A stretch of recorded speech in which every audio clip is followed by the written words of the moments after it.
Welcome to another episode of Heroes and Dragons, your source for tabletop role playing games and news. All right, Dice-Slingers, let's get into it. All right, today's episode, unfortunately, is about our old pals, Wizards of the Coast, or WotC, as we call them fondly. Now, many of you know that the last 12 months, I guess now more than that, Wizards has really kind of been stumbling along as far as the gaming community is concerned. And one of the things that, they've done so many things wrong. However, today I'm going to go over about 7 of them. And now I won't go into great detail because other channels have covered that a lot more thoroughly than I. But I will touch on them and give my opinion on what Wizards can do to get back in our good graces if they ever can. All right. Now, who would I call the WotC's 7 deadly sins, as you see. All right. And let's go over them for a little bit. All right. Number one is back in January of 2023, they tried to change the OGL to basically take control of all third-party content. That's the way that I and other people saw it. This was a big mistake. It backfired on them really, really big and hurt them a lot, especially in their bottom line. Actually, probably hurt Hasbro. And now the second one was they said they were going to use AI art, and people keep finding AI art in their products, right? So again, a little thing of they say one thing and they do another. And now the third one was concerns Magic the Gathering, and I haven't played Magic in years because I figured out that the people that were better than me just kept on getting better than me. All right, but not before I dropped a couple $1,000s on the game. Right now, what they did is they overprinted a lot of Magic cards, which as you know, drove down the collector's value of cards already of the collector's market.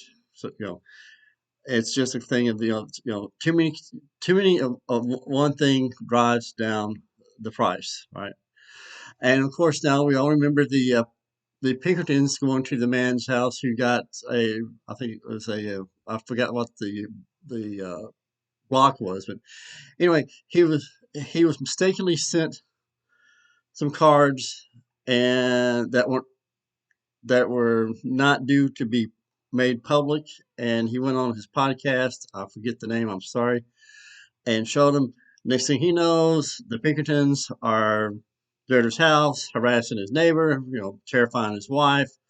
Really a bad look. And then we go to find out that this isn't the first time that the WotC has used the Pinkertons. And now let me show you the Pinkertons. You don't want to see them at your door. I mean, and again, WotC could have handled that a lot better. All right, there's no doubt about that. Another thing is, for some reason, well, I know the reason. They say it's costs. It's not cost effective anymore. But they canceled printing uh, materials in Portuguese, basically just telling a large part of South America to go f themselves. And I mean, and apparently, what I've heard, D&D is really big in Brazil, but for some reason they decided that it wasn't worth their effort anymore. Right, and now recently I've come to on number 6. Come to find out that they're, well, let me back a little bit. Okay, I think in December or January, I'm not really sure which one, but I think it was December of last year of 2023, is that they WotC laid off all of the people that do physical media. People that write they let them go again because the company is moving to almost an entirely digital platform. Anyway, so now they come out, just kind of think last week or maybe 2 weeks ago, it comes out that WotC is going to use AIs to generate D&D adventure because what they're going to do, I forgot who said this. Someone, I don't think it was Perkins. But anyway, someone at Wizard, someone high up said that they have 50 years of D&D material that they can mine. So basically, what we're going to start getting is rehashes of things that were adventures and modules written years and years ago. But they'll just put like a modern day audience spin on it, if you will. And of course, number 7, but by no means the last thing that has effed up, is they decided to, for some reason, to disrespect or ignore the original creators of D&D. It's like, to them, D&D did not exist before 2014. I mean, like if you saw the movie Honor Among Thieves, there's no mention of Arneson or Gygax. In fact, I believe Hasbro claims that they're the ones who created the game. And now, and of course, here is, excuse me, pardon me. And here is the one thing that also I think was probably their biggest sin, but I didn't list it though, but it's almost like it's a sin by itself. Is this guy, Kyle Brinks, you know, during the OGL, what I call the OGL apology tour, goes on and basically and says, guys like me, meaning white, can't leave soon enough. Meaning, white people need to get the hell out of the hobby. I mean, when and I hate to make it to Wizards, but white guys are, especially straight white guys, are probably about, I'd say 80 to 90% of your audience. But uh, I don't know. I don't know why they said that. I mean, that to me, that's just why he said it. That's just a stupid statement. That's all there is to it. Okay. And now we got to ask yourself the question. Okay, is there a spell to fix the mess that Wizards finds itself in? And well, I have to tell you that, and to sum up, just really to sum it up, no, there's not a spell to fix this. They have made so many mistakes, a lot of them willingly.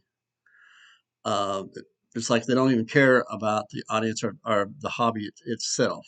And in fact, and also, where I come from, we have a saying. It's don't leave the solution of a problem in the hands of those who cause the problem. Right? I just think that the current developers at Wizards are they just don't care. They really don't care about you, me, and the other gamers. I mean, they're just so jaded, or so full of themselves, I should say, that that they will not. Okay, they will not make an attempt to heal the rift in the gaming community between them and their fans. Right? It would take a whole new set of game designers, a new CEO, almost new. You, to me, you would have to replace the entire staff with people that were more in touch with the gaming community as a whole. And also now, this also hit me while I was preparing this episode.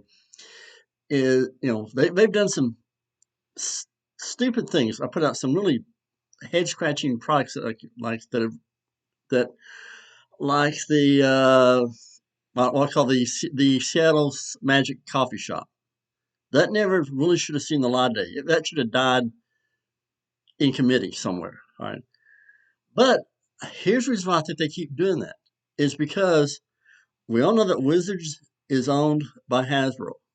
So in a way, you can say that Wizards is playing with Hasbro's corporate money. There's no like other uh, gaming publishers, you know, they have a safety net to fall back and something doesn't work. They're like, oh well, it didn't work.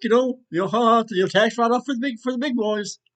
And other gaming companies, don't have that. Their product has to sell. Or they go out of business. It's plain and simple. They don't have a sugar daddy. Wizards does. And I think that's what that the staff at Wizards, they just lean on that. They're like, yeah, I'm sorry messed up. I saw super mad at it. So they really don't care because they've got protection. All right. Other game companies don't.